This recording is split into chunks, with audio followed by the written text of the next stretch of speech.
Hi, I'm here to do another screencast for you, and I just got some new information. It wasn't exactly what the kind of information I was expecting.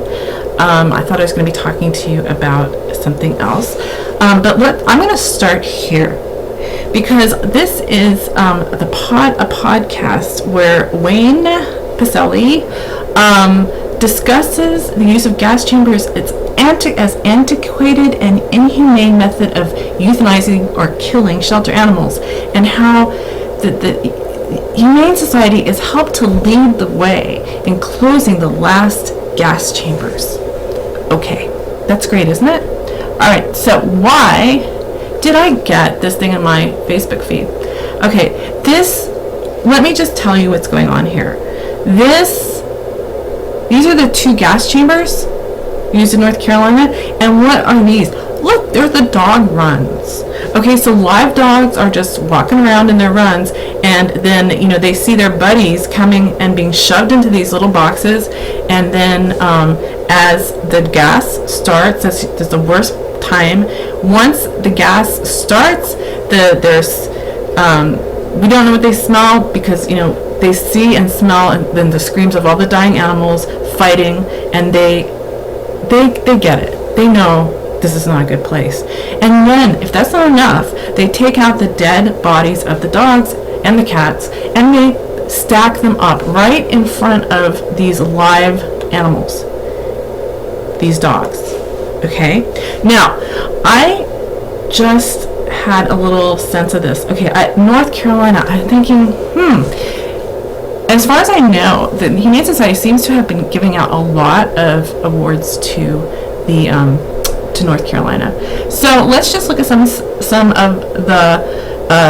Let's just look. So I just Googled it, and you have got to be kidding me. I wish I was kidding, folks. I really wish.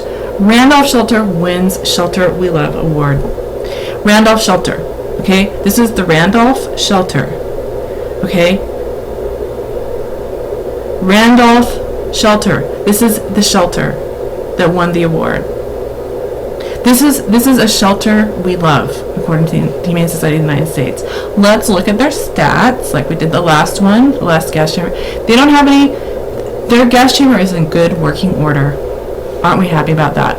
Okay, but if we look here, what we'll find if we do a percentage, and again, I'm only looking at dogs and cats. As you can see, if I added in foxes, things would get a little worse because all the wild animals seem to die.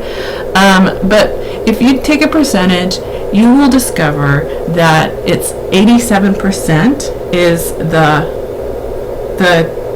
kill rate. So, in other words, 80% of the animals that come into this shelter are leaving dead. That means only 13% of the animals are surviving. Okay? And yet, this is winning a Shelter We Love award. A shelter we love. We love this shelter. Why do we love it? Why do we love it? I don't know. Why do we love it? When the Humane Society itself says that the use of gas chambers is antiquated and inhumane, so why would they give it their highest award? Someone please explain this to me. Okay. There is no excuse for this. When I have tried to contact the Humane Society of the United States, run by this man, I have received excuses saying like they had nothing to do with it. It was kind of a people's choice thing. I think the buck stops here. The buck stops here. If they need to take some responsibility for this, this is not a humane situation. And to me, I don't want to hear any more about how humane they are. I'm done.